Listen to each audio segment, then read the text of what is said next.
আজকের সেশনেও আমরা কিন্তু মার্কেটের মধ্যে একটা ভালো সেলিং দেখতে পেলাম। নিফটি এবং ব্যাংক নিফটি প্রত্যেকটা ইন্ডেক্সকেই আমরা দেখছি একটা ভালো সাপোর্ট নিয়ে ওপরের দিকে যাওয়ার চেষ্টা করছে, কিন্তু বারবারই সেখানে আমরা দেখছি নেগেটিভ নিউজ চলে আসছে, তার ফলে কিন্তু আবার সেলিংয়ে প্রেসারে চলে আসছে।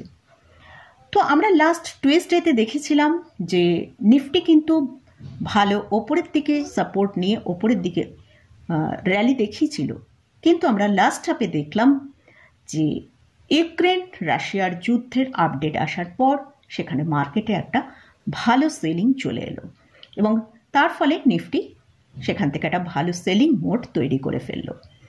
তো আজকেও আমরা যখন মর্নিংয়ে দেখেছি গিফট নিফটি সকাল 7টা পর্যন্ত কিন্তু ভালো ওপরের দিকে মুভ করছিল, কিন্তু সেখানেও যখন এই নেগেটিভ নিউজটা আসলো সেখান থেকে আমরা দেখলাম মার্কেট আওয়ার্সে মার্কেট একটা ফ্ল্যাট টু নেগেটিভে ওপেন হলো। তো সেই নেগেটিভ নিউজটা নিয়ে ডিটেলসে আলোচনা করব এবং নিফটি ব্যাংক নিফটির কোথায় নেক্সট যে সাপোর্ট লেভেল আছে সেটা নিয়ে ডিসকাস করব। এছাড়াও পিএসইউ ব্যাংকিং স্টক নিয়ে আলোচনা করব। তাহলে ভিডিওটা শুরু করা যাক। আমি নিরুপমা, শেয়ার শেখো চ্যানেলের পক্ষ থেকে সকল বন্ধুদের স্বাগত জানাই।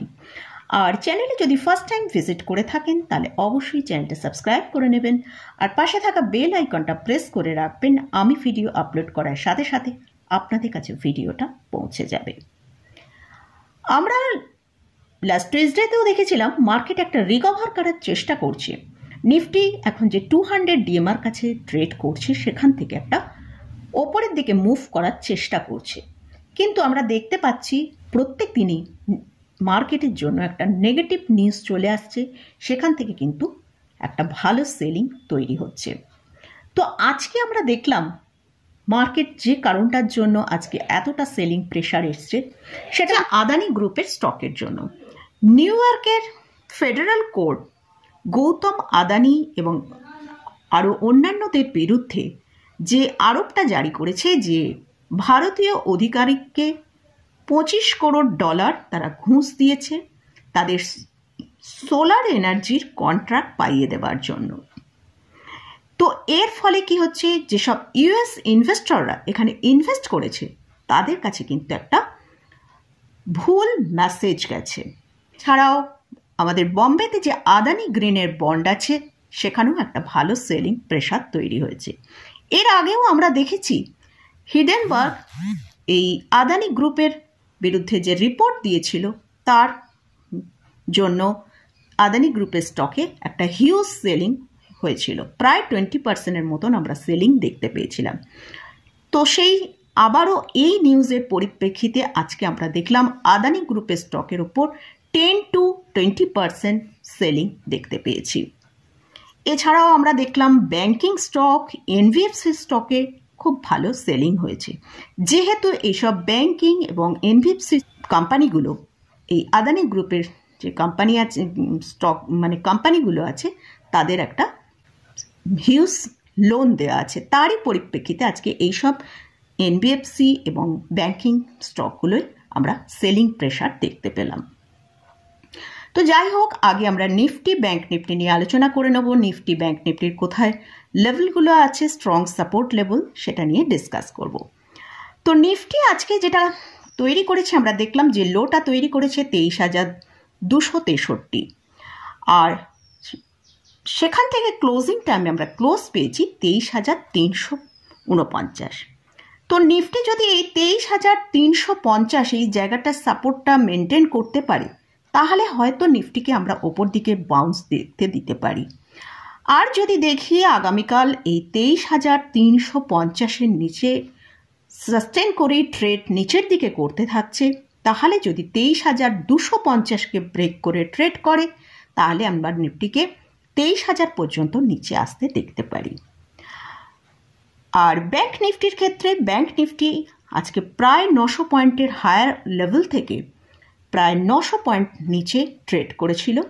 তো ক্লোজিং টাইমে আমরা 50,372-এ ক্লোজ পেয়েছি। আজকে ব্যাংক নিফটি তার যে স্ট্রং ইম্পর্ট্যান্ট লেভেল 49,900 তাকে ব্রেক করেই লো তৈরি করেছিল, সেটা হচ্ছে 49,787। তো ব্যাংক নিফটিও কিন্তু তার 200 ডিএমআর কাছেই কিন্তু ট্রেড করছে। যদি এখানটা সাপোর্ট নিতে পারে, সাপোর্ট নিয়ে যেমন 50,372 ক্লোজিং দিয়েছে, এর ওপর যদি চলতে থাকে তাহলে ঠিক আছে। আর যদি ব্যাংক নিফটি 49,750-এর ব্রেক করে নিচে ট্রেড করতে থাকে, ব্যাংক নিফটির জন্য যেটা নেক্সট সাপোর্ট রয়েছে 48,000। তো ব্যাংক নিফটিকে আমরা 49,750-এর নিচে ট্রেড করলে 48,000 পর্যন্ত নিচে আসতে দেখতে পারি। এটা গেল নিফটি এবং ব্যাংক নিফটি নিয়ে আলোচনা করলাম। এবারে পিএসইউ ব্যাংকিং স্টক সম্পর্কে আলোচনা করব। আজকে আমরা পিএসইউ ব্যাংকিং ইন্ডেক্সের মধ্যে কিন্তু একটা হিউজ সেলিং দেখেছি, যেটা 5%-এরও বেশি সেলিং হয়েছে। তার কারণ এই আদানি গ্রুপেরই যে নিউজটা, তারই পরিপ্রেক্ষিতে এখানে এতটা সেলিং হয়েছে।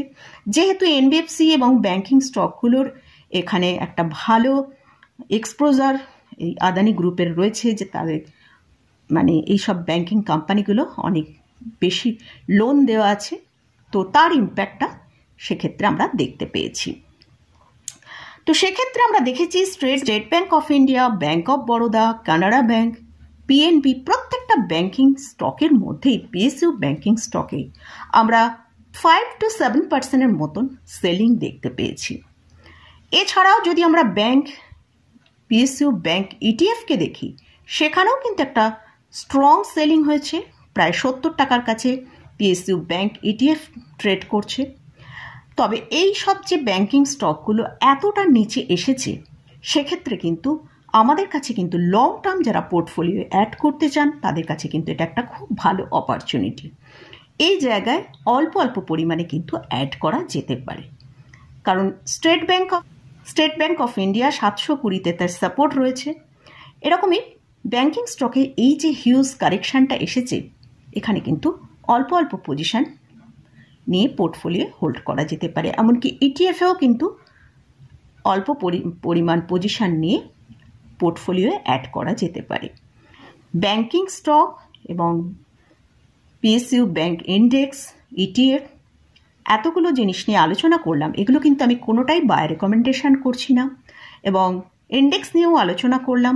আজকের যে নিউজের জন্য মার্কেটে এতটা নেগেটিভ সিচুয়েশান তৈরি হয়েছে, সেটা নিয়েও ডিটেলসে আলোচনা করলাম। তো আপনারা যদি এইসব স্টক বা ইন্ডেক্সে কোথাও কোনো পজিশান নিতে চান, তার আগে ভালো করে চার্ট অ্যানালিসিস করে নিয়ে তারপরই পজিশান নেবেন। তো মোটামুটি আজকের মতন ভিডিওটা এখানেই শেষ করছি। ভিডিওটা যদি ভালো লাগে অবশ্যই লাইক করবেন, শেয়ার করবেন, সাবস্ক্রাইব করবেন। ধন্যবাদ।